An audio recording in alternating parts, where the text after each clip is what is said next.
네, 매주 금요일 정치권 이슈를 날카롭게 분석하고 또 따끔하게 훈수 두시는 분이죠. 전원책 변호사 나오셨습니다. 어서 오십시오. 예, 안녕하세요. 예.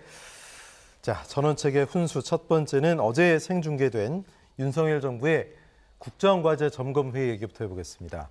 100분이 예정 시간이었는데 150분 동안 훨씬 더 길게 진행이 됐습니다. 윤 정부의 국정과제 이행 상황을 점검하고 또 향후 추진 계획을 설명했는데요. 국민 패널이 묻고 대통령과 장관이 직접 답하는 형식이었습니다. 역시 여야의 반응 상당히 달랐습니다. 국민의힘은 청와대에 돌려드린 약속 실천의 공간에서 국민 대표들과 함께 소통했다. 민주당은 전 정부 탓으로 시작해 윤비어 천가로 끝난 국정 홍보쇼다. 정의당은 이태원 참사 언급은 1분도 없고 유감이다. 노동계약 뜬구름 잡는 교육개혁이다. 이렇게 각각 다르게 평가를 했습니다. 자, 국정과제점검회의에서 일단 문재인 정부의 정책을 뒤집는 기조 전체적으로 못 박았습니다. 글쎄요. 변호사님 어제 생중계 어떻게 보셨습니까? 글쎄요. 국민들이 어떻게 봤을까요? 예, 느닷없이는 아니죠. 10월 27일이죠. 지난번에 비상민생경제회의. 예. 이걸 생중계를 한 적이 있습니다. 대통령실에서 회의하는 것을. 그때 저는 그게 좀 쇼처럼 보이더라고요. 빙 둘러 앉아가지고.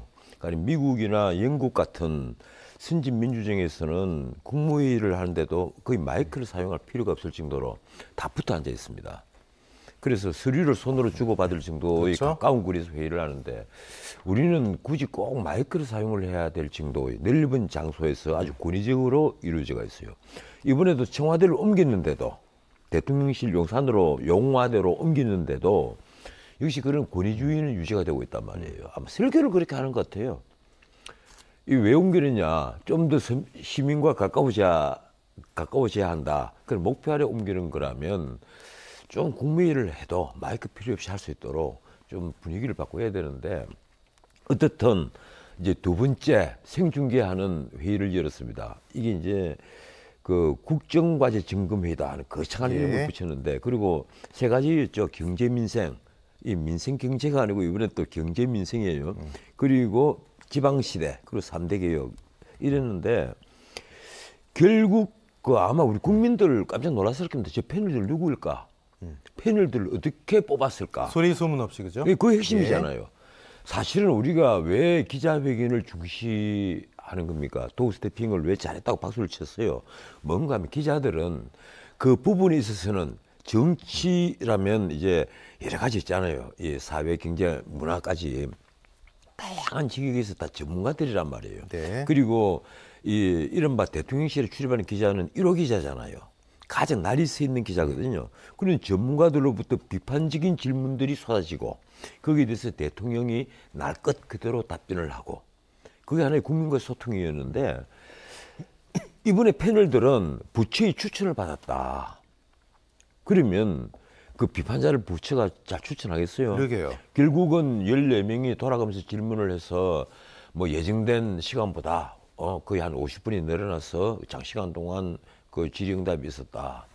하지만 그걸 보면서 가령 정말 내가 궁금해하는 게 해소가 됐다라든가 아니면 내가 좀 따지고 싶은 걸 누군가 내 대신에 따져주셨다라든가 그런 걸 느낀 사람이 그런 시청자가 몇 분이 있었겠습니까? 그래서 저는 어제 시청률이 좀 궁금해요. 내가 오늘 그걸 확인을 못했는데 어떻든 좀 그 대통령실에서 이런 아이디어를 낸 게나 좀 이상하다. 처음에는 아마 이 업무 보고와 지시 형식으로 이루어지는 일반적인 회의를 계획을 했던 모양입니다. 그런데 느닷없이 일반 시민들 좀 넣어라. 장관들이 그 사이에 앉아라. 이런 식으로 포맷을 바꿨는데 그게 제가 보기에는 생각처럼 그렇게 효과는 거두지 못했다. 그런데 이왕 말 나온 김에 한마디만 더 합시다. 네네. 이게 민주당이 하는 말은 전 정부 탓으로 시작해서 윤비어 측가로 끝났다. 지금 말하면 자화자찬으로 끝났다. 이 얘기를 했잖아요. 그런데 민주당이 이런 말을 할 자격이 없습니다. 네. 내가 어떤 특정 정당 편을 드는 사람이 아니에요. 절대로 국민의힘 편을 들어서 그리고 윤석열 대통령을 막 그 박수를 쳐서 하는 소리가 아니고 비판적인 말씀 하시잖아요. 지금 우리 사회에서 가령 민생경제회의를 한다면 그것뿐 아니라 우리 국가의 방향을 놓고 어떤 개혁 문제를 갖고 얘기를 한다면 뭘 얘기를 하겠어요. 민주당에서 특히 문재인 정권에서 소주성 최저임금으로 가장 어려워진 사람은 빈곤층입니다. 저소득층의 일자리가 날아가 버리고 더 어려워졌단 말이에요. 그리고 세금 폭증을 해서 중산층이 무너져 버리잖아요. 가처분 소득이 다 줄어들면서 투자가 줄고 소비가 줄고 이 경제를 어렵게 만든 원인을 만들었단 말이에요. 그리고 무엇보다도 재정 건전성, 재정으로 뭔가 다 하다 보니까 재정 건전성이 파괴가 됐거든요. 또 하나 더 있습니다. 탈원전 정책. 지금 에너지 정책을 엉망으로 만들어가지고 지금 앞으로 내년에 과연 전기요금을 얼마나 올리느냐, 이것이 서민 경제에 또 어떤 영향을 미치느냐, 이것이 하나 화두가 되어 있는 겁니다. 그런데 이런 걸 하나씩 다 뜯어 고쳐 나가려고 하다 보니까 결국은 전 정부 탓을 할 수밖에 없는 거예요. 결국은 전 정부 탓을 한단 말이에요. 잘했으면 탓할 게 없다 이런 말씀이죠. 모든 걸 하는 거예요. 그러면 그렇게 해서 그 계획을 하다 보면 결국은 전 정부 탓을 하게 되고 자연스럽게 이 정부에서 이렇게 뭐 조금만 개선이 돼도 잘한다고 박수를 치게 돼가는데, 그게 거꾸로 보면 전 정부 탓으로 시작해서 자화자찬으로 끝난다 이런 건데, 결국은 이 민주당 입장에서는 먼저 나는 그 자기 반성부터 좀 해야 되지 않을까. 전 정부에서 민주당은 한 번도 쓴소리를 하지를 못했습니다. 가령 홍남기 그 기재부가 재정으로 모든 것을 해결하겠다 이런 식으로 밀어붙였는데도, 그러면서 홍남기는 늘 면피성 발언을 해왔어요. 그런데도 민주당이 거꾸로 홍남기를 옥죄가면서 재정을 풀자, 재정으로 뭘 하자 계속해서 이렇게 밀어붙였단 말이에요. 이런 민주당이 지금 무슨 할 말이 있다고 이제 와서 그 전 정부 탓만 하느냐 이런 식으로 거꾸로 지금 그 윤석열 정부를 공격하는 것은 제가 보기에는 조금 이상하다 이런 말씀을 드리겠습니다. 어쨌든 뭐 전 문재인 정부의 정책 기조를 뒤집는 얘기들이 재차 나왔는데, 연금, 노동, 교육 3대 개혁이죠. 반 문재인인데 그러면 좋다, 비판이면 대안이 뭐냐, 어떻게 할 것이냐, 여기에 대한 언급이 좀 부족하지 않았냐 이런 평도 있더라고요. 바로 그겁니다. 이게 우리가 개혁을 얘기를 하면 제일 먼저 나와야 될 게, 개혁을 왜 얘기하느냐, 목표성, 목표가 뭐냐를 얘기를 해야 되잖아요. 가령 우리가 그 지금 윤석열 정부가 말하는 것은 노동개혁, 그리고 연금개혁, 그리고 교육개혁이거든요. 노동개혁은 사실은 노동 유연성을 회복을 해서, 지금 세계 최고의 노동 경직성을 깨고 노동 유연성을 회복을 해서 투자를 많이 해서 일자리를 많이 확보를 하도록 하는 겁니다. 그게 목표란 말이에요. 그런데 어제 제가 회의를 쭉 보면서 하나 조금 마음에 들었던 것이, 윤 대통령이 바로 이 노동개혁에 있어서는 목표를 정확히 알고 있었다. 그 유연성을 확보를 해서 일자리를 확보하는 문제, 그리고 또 이 노사관계의 안정성을 확보를 해가지고 작업을 일어나면 막 그 쟁여나 버리고 있는 이런 풍경을 좀 바꿔보겠다. 그래서 법치주의 얘기를 했죠. 거기에 또 하나 또 더 보태진 게 있어요. 노동의 그 안전성, 쉽게 말하면 사고를 앞으로 줄이겠다 하는 이 새로운 그 어떤 목표 설정이 있었고, 어떻든 뭐 이런 걸로 봐서 또 하나 더 있죠. 이 노사관계의 공정성을 얘기를 했죠. 그래서 나 윤 대통령께서 이 노동개혁에 있어서는 좀 공부를 열심히 하셨구나 하는 느낌을 받았습니다. 그런데 가령 교육개혁이라면요, 난 교육개혁을 어제 느닷없이 앞으로 지방자치단체에게도 이게 그 교육개혁을 맡길 수 있다는 식으로, 가령 대학 그 행정 같으면 그걸 다 맡겨버리겠다, 맡길 수 있다, 뭐 이런 취지의 말씀을 하시는데, 제가 보기로는 그렇습니다. 이게 지금 진짜 필요한 것은요, 과거에 이 자원 하나 없는 우리나라를 이렇게 경제 대국으로 키운 것은 순전히 교육의 힘이었다고 저는 믿습니다. 그런데 그런 시대로 돌아가려면 지금 우리 교육에게 제일 필요한 게 뭐냐? 나는 다시 경쟁의 회복, 또 하나는 커리큘럼의 혁신, 커리큘럼 바꿔야 돼요. 지금 우리 고등학교나 커리큘럼부터 나 바꿔야 된다고 생각을 합니다. 이 혁신이 있어야 됩니다.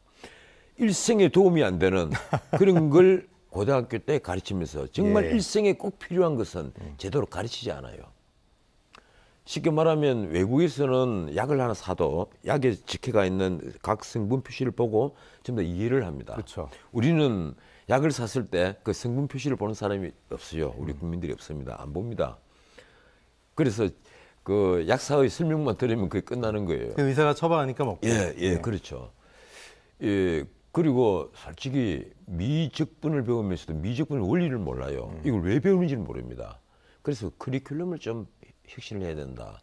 또 하나는 나는 고등학교에 이런 식으로 지금 자사고 생겼죠. 특목고 다 생겼잖아요. 네. 이런 식 같으면 적어도 고등학교 한 절반 정도는 선발권을 돌려줘서 예, 학교의 평준화보다는 학급의 평준화, 교실 안의 평준화. 예. 그래서 강의의 수준이 거의 다 일치가 될 수 있도록 하면 사교육이 그만큼 줄고 사교육이 부담을 줄일 수 있지 네. 않겠느냐 이런 생각을 하는데 이번에 그 교육 계획을 말씀하시면서 그런 이 세세한 언급은 없었어요. 예. 그래서 그게 조금 궁금하고 사실 교육이라는 게 백년지 대계고 예. 워낙 예민한 것이기 때문에 국민들의 충분한 여론 또 수기 과정을 거쳐야 되는 거 아니겠습니까? 그런데 지난번에도 취향 연령 하향 섣불리 내놨다가 그거 큰일 된통 나죠. 혼났잖아요. 예, 그게 그 가령 지금 전 세계에서요.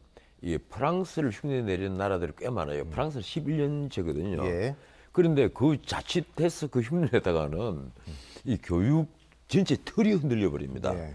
지금 그런 교육 틀을 흔드는 것보다는 제가 보기로는 지금 고등학교까지 가급적 이게 학교 폭력 없애야 되고 학급 평준화를 해서 사교육을 줄이는 것. 예. 그래서 공교육을 회복하는 것. 이게 늘 우리가 추구하는 목표잖아요. 그렇습니다. 그럼 어떻게 해야 되느냐? 그 방법은 사실 뻔합니다. 학급을 평준화시키려면 선발권 돌려줘야 돼요. 딱 방법 하나예요. 그래서 비슷한 아이들이 들어오게 해야 된다. 그렇죠. 예. 그것이 학생들을 위한 길입니다. 그런데 그런 데 대한 고민은 옛날에 민관식 장관이 중학교 입학시험 없애고 난 이후로 몇십 년이 지났는데 그에 대한 고민은 아직까지 없는 것 같아요. 그러면서 예. 특목고도 만들고 외고도 만들었어요. 그 외고와 특목고가 옛날에 소위 인류고등학교 역할을 한단 말이에요. 그렇죠. 그런데 왜 일반 고등학교에 대해서는 메스를 대려고 하지 않을까 이런 생각을 합니다. 예. 어제 일단 뭐 국정과제 점검회의에서 밝힌 윤석열 정부의 정책 기조. 일단 평가가 엇갈렸지만 지지율 상승으로 이어질까 이게 또 관심인데요. 최근의 지지율 상승세입니다. 한국 갤럽 조사인데요. 갤럽이 다른 데보다 평균 약간 낮은 편이죠. 12월 1주부터 31, 33, 36%까지 긍정평가가 올라갔습니다. 13일부터 15일까지 사흘 동안 조사였고요. 자, 이 여론조사는요, 여론조사 꽃입니다. 바로 방송인 김어준 씨가 만든 여론조사 기관이죠. 아이러니컬하게도 여기서 제일 잘하고 있다 평가가 높게 나왔습니다. 41.9%. 최근에 뭐 여러 가지 평가들이 엇갈리고 있지만 일단 도어 스태핑, 약식 회견 중단한 게 여기서 점수 까먹을 일이 좀 적어졌다. 이렇게 분석하는 경우도 있고 앞으로 어제 같은 약식 회견 대신 국정화제 점검회의 생중계 이런 것들이 소통의 방식으로 자리를 잡을까? 이게 또 효과적일까? 지지율 상승으로 이어질까도 궁금하거든요. 제가 보기로는 어제 같은 그 생중계하는 점검회의 이건 도움 안 될 겁니다. 도움 안 됩니까? 이 문 대통령도 그런 걸 한두 번씩 했잖아요. 네네. 할 때는 반짝하는 겁니다. 그런데 이걸 만약에 정의화를 한다고 하면 무슨 도움이 되겠어요?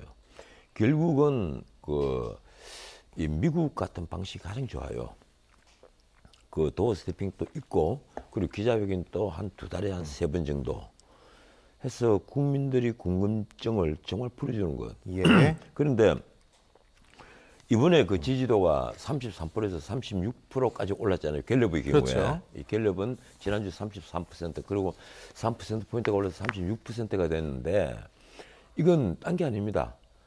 윤석열 대통령이 그 노조 대응 잘했다. 그리고 또 하나 이번에 문케어를 그 앞으로 고치겠다. 문재인 케어를 고치겠다. 이게 이제 건강보험 계획을 하겠다는 건데 건보 계획을 하겠다는 건데 여기에 대한 국민들이 반응이 좋아요. 이 건보가 새는 것에 대한 불만이 좀 많았거든요. 네. 국민들이. 그걸 이제 고치겠다고 하니까 이 국민들이 그 박수를 치는데 이게 뭘 의미합니까? 쉽게 말하면 원칙으로 돌아간다. 공정과 상식이라는 윤석열 대통령이 내걸었던 화두를 다시 붙잡는 모습을 보고 박수를 치는 거예요. 지금까지는 윤석열 대통령이 뭔가 머뭇거리고 그리고 칼을 들여야 될 때도 칼을 들지 않고 그걸 관망만 하고 있었던 모습이 보였는데 이제는 법대로를 외치니까 특히 화물연대 파업에 있어서 법대로를 했잖아요. 그리고 화물연대 파업이 16일 만에 끝나고도 윤 대통령 한 말은 자, 화물연대가 이게 불법 파업한 게 끝났지만은 여기서 그치는 게 아니다. 배상 받겠다. 이런 취지의 말씀을 하셨단 말이에요. 그러면 국민들이 뭐 또 계속 사오려 하느냐 막 이런 게 아니고 보통 손배소 서로 다 털고 가잖아요. 이런 예. 파업 끝나면. 그런데 이번에 국민들은 그게 아니란 말이에요. 예. 이 법대로의 박수를 치고 있는 겁니다. 법대로에. 법대로 하자. 그래서 난 윤석열 대통령이 앞으로 이제 무슨 문제가 남아있습니까? 바로 지금부터 본격적으로 시작되고 있는 전 정부의 적폐청산 수사 예. 그리고 기소가 앞으로 연달아 이어질 겁니다. 예. 지금 그 이재명 야당 대표를 둘러싼 여러 의혹들에 대한 수사도 지금 거의 그 막바지에 들어가서 이제 이재명 대표 소화만 남아있다. 이런 관측이 많거든요. 그리고 또 연관되는 그 사건들에 대해서 그 계속해서 앞으로 수사가 이어지고 이번에 이제 김만배가 자해를 한 게 또 뉴스가 됐지 않습니까? 네. 그 왜 자해를 했습니까? 자기가 한 200여억 원 돈을 숨겨놓은 것이 들통이 나고 자기가 이제 신문 표현입니다. 이게 알거지가 될 것이 두려워지니까 그러니까 자폭을 했다. 근데 이게 자해냐 극단적 선택이냐 하는 그런 또 여러 가지 의혹이 있는데 네.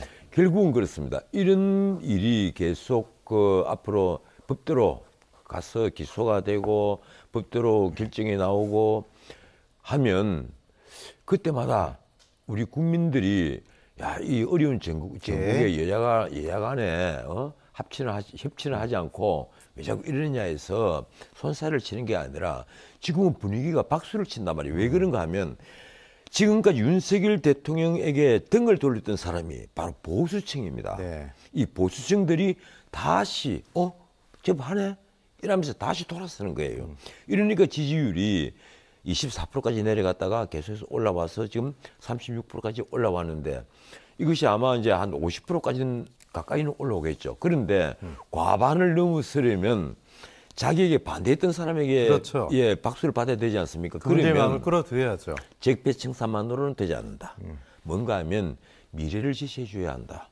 미래 특히 민생을 해결해주고 예. 미래에 나도 나에게도 희망이 있구나 하는 모습을 보여줘야만 그때는 50%를 넘어서는 박수가 나올 것이다. 이런 생각을 합니다. 예. 선택적 법대로가 아닌 상식과 공정에 부합하는 그런 법대로 기조 이어지길 좀 기대해 보겠고요. 주제를 바꿔서 국민의힘 전당대회 룰 얘기해 보겠습니다. 국민의힘의 초재선 의원들이 차기 당대표 뽑는 전당대회에서 지금 70대 30, 70이 당원투표, 30이 여론조사인데 100% 당원투표로 룰 개정하기로 여기에 찬성 뜻을 모았다고 합니다. 정진석 비대위원장도 같은 100% 당원투표를 시사했는데 이게 과연 윤석열 대통령의 마음이냐 이런 얘기들이 나오고 있습니다. 윤심이라고 보십니까? 그리고 이게 영향을 줘서 비대위를 움직였다고 보십니까? 이 윤 대통령께서 만에 하나라도 이 방송을 보신다 그러면 내가 꼭 한 말씀 드리고 싶어요. 보실 것 같은데요. 절대로 예. 당까지 직할 통치하겠다. 아. 내가 직접 통치하고 그리고 공천도 관여해서 앞으로 당을 일사불란한 내 당으로 만들겠다. 예. 이 욕심 버리셔야 됩니다. 이 욕심을 계속 가지고 있으면 나는 이게 큰 문제가 터질 거라고 봐요. 어차피 당이 쪼개지든 쪼개지지 않든 권력자가 그런 욕심을 딱 가지는 순간에 똑바로 가지를 못합니다. 사당화가 될 수 있다는 예, 말이죠. 반드시 흔들리게 되고 당은 방금 말씀하신 대로 윤석열 사당화가 돼버리는 거예요. 예. 그런데 지금 이 당 대표를 뽑는데 과거에는 이제 일반 여론조사 30%를 넣었잖아요. 그래서 네. 역선택 얘기가 나왔죠. 지난번 그 전당대회에서 당심은 나경원 후보가 1위였는데 결국 민심 때문에 이준석 대표가 탄생을 했단 말이에요. 그런데 난 그게 전부 다 역선택이라고 생각하지 않습니다. 그만큼 민심은 그 당이 하나 쇄신되는 것을 기대를 했는데 당시에 그런 기대가 다만 컸죠. 이제 이준석 대표가 그런 쇄신의 그 욕구에 충실하지 못했다는 그런 그 말씀드리겠고, 근데 이번에 유승민 대표가 아주 재밌는 말을 했어요. 예.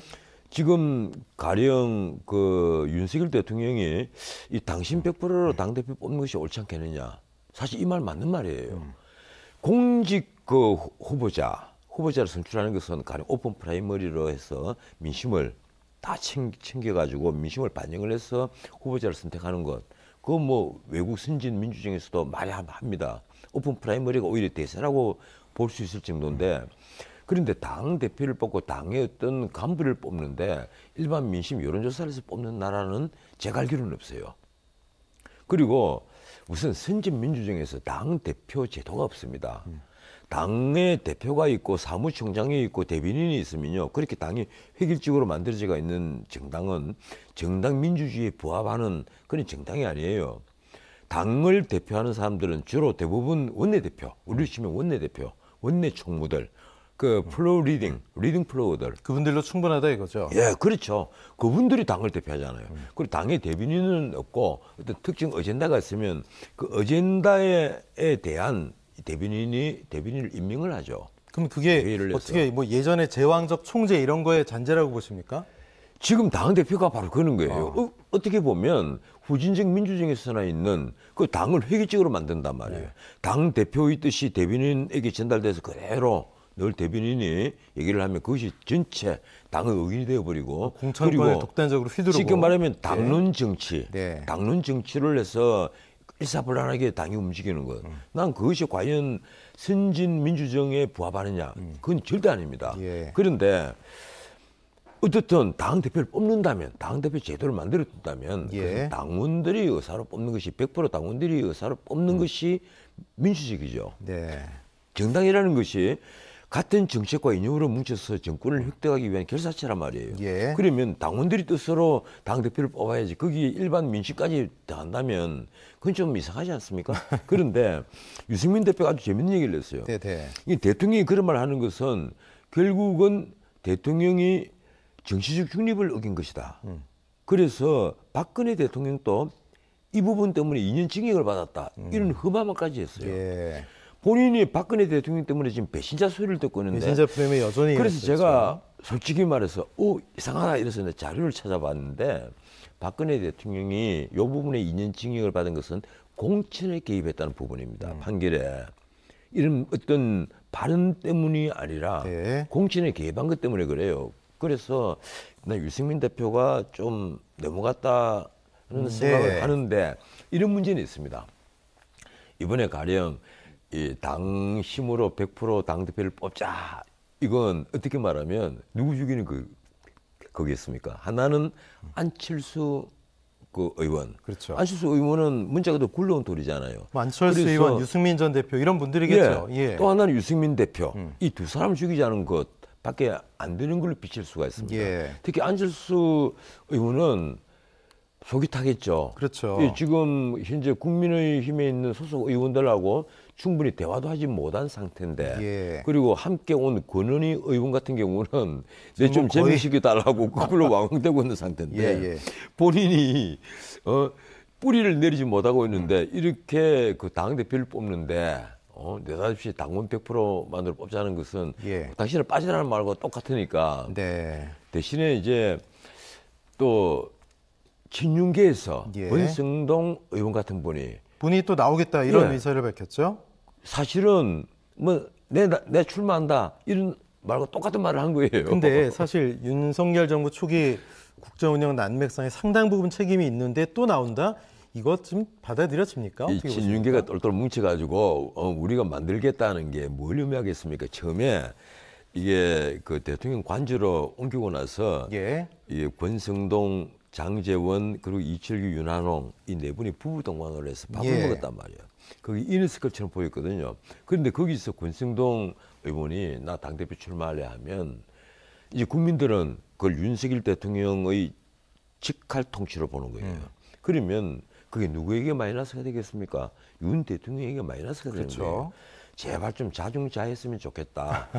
그 민들레라는 것을 국민공감이라는 이름으로 예, 이 바꿨죠. 모임을 만들었는데 그 모임 만드는 것 자체도 내가 보면 코미디입니다. 네.